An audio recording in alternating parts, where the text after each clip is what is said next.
Stem academy உங்களை அன்புடன் வரவேற்கிறது. இந்த வீடியோவில் நீட் 2025 தமிழ் மீடியம் கொஸ்டின் நம்ம சால்வ் பண்ணிட்டு இருக்கிறோம். நமக்கு நேரடி வகுப்புகள் திருச்சியில் நம்ம கொடுத்துட்டு இருக்கிறோம். நமக்கு ஆன்லைன் வகுப்புகள் நம்ம கொடுத்துட்டு இருக்கிறோம். நம் விருப்பமுள்ள மாணவர்கள் எங்களை தொடர்பு கொள்ளலாம். கான்டாக்ட் நம்பர் டீட்டெயில்ஸ் டிஸ்கிரிப்ஷனில் கொடுக்குறேன். ஓகே, வாங்க கொஸ்டினுக்குள்ள போகலாம். அலைவுறும் சுருள் நிறை அமைப்பில் மணல் நிரப்பப்பட்ட ஒரு பெட்டியுடன் சுருள்வில் இணைக்கப்பட்டுள்ளது. ஒரு சுருள் நிறை ஒரு ஸ்பிரிங், சுருள்வில்னா ஸ்பிரிங். இந்த சுருள் வில்லுல ஒரு பெட்டி இணைச்சிருக்கிறாங்க. அதுக்குள்ளார மணல் நெப்பி விட்டுருக்குறாங்க. பெட்டி அலைவரும் போது, பெட்டி அலைவுறதுன்னா பெட்டி மேலையும் கீழையும், இது நான் ஸ்பிரிங்கோட ரிலாக்ஸ்டு ஸ்டேட். இப்போ எக்ஸஸ் கூட நம்ம 0ன்னு வச்சிருப்போம். ஸ்பிரிங் அலைவுறுதல்னா இந்த பொசிஷனை, இந்த நிலையை பொறுத்துதான் மேலெங்கிலும் ஆடும். சரியா? அப்ப இந்த சுருள்வில் அலைவரும் போது செங்குத்தாக மணல் மெதுவாக கசிந்து செங்குத்தாக விழுவதால் மணல் கீழே விழுந்துகிட்டே இருக்கு. மணல் கீழே விழுகுனா மாஸ் குறையுதுன்னு அர்த்தம். மாஸ் நிறை குறைகிறது. யாரோட நிறை குறைகிறது? மணலின் நிறை குறைகிறது. மணலின் நிறை குறைகிறது. சரியா? சராசரி அதிர்வெண் மற்றும் சராசரி வீச்சு காலத்தை டீயை பொறுத்து மாற்றம் அடைகிறது.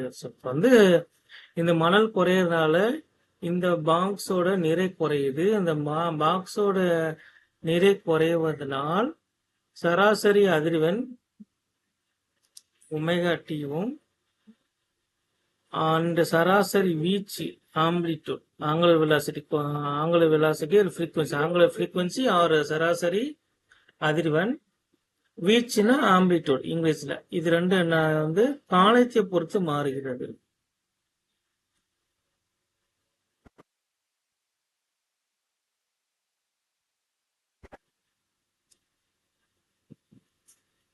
இப்போ மாறும்போது உங்களுக்கு கிராஃப் எப்படி ஒரு 4 கிராஃப் கொடுத்துக்கிறாங்க. வாங்க சால்வ் பண்ணிடலாம். நமக்கு ஃபார்முலா தெரியும் உங்களுக்கு. T is equal to 2 pi root of m by k. The spring சுருள்வில்ல இதான் ஆசில டைம் பீரியட், காலம். ஒரு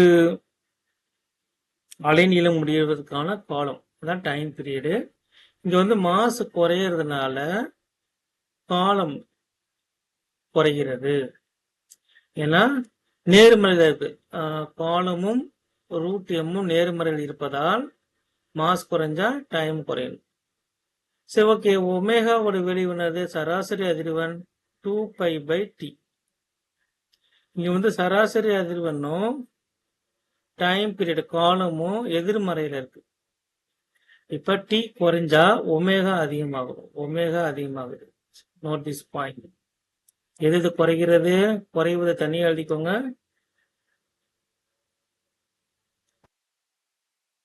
குறைவது அதிகரிப்பது. யாரு குறைகிறா? D குறைகிறா, omega அதிகரிக்கிறாரு. சரி, இப்ப வீச்சோட நிலைமை என்ன? இப்ப இந்த இங்க மாஸ் குறையுது இல்லையா? மாஸ் குறைய இந்த புவியீர்ப்பு விசை mg குறைஞ்சுக்கிட்டே இருக்கும். இந்த புவியீர்ப்பு விசை யாருக்கு ஈக்குவலா இருக்கும்? இந்த சுருள் வில்ல வர விசைக்கு ஈக்குவலா இருக்கும். இப்போ சுருள் வில்ல வர விசை kx. இதுக்கு யாரு ஈக்குவலா இருப்பா? புவியீர்ப்பு விசை. இப்ப mg is equal to k into x. xங்கிறது இந்த அலைவரும் தூரம். அந்த அலைவரும் தூரம் அதிகமா இருக்கிறதா வீச்சு. இப்ப எக்ஸ் எதை பொறுத்து மாறுது? mg by k பொறுத்து மாறுது. இப்ப m அதிகரித்தால் x அதிகரிக்கிறது. x அதிகரிச்சிருச்சுன்னா வீச்சு அதிகரிக்கிறது. சரியா?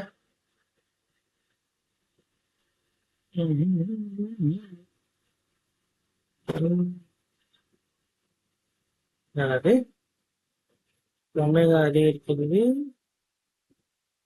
ஒமேகா அதிகரிச்சா வீச்சு அதிகரிக்கிறதா?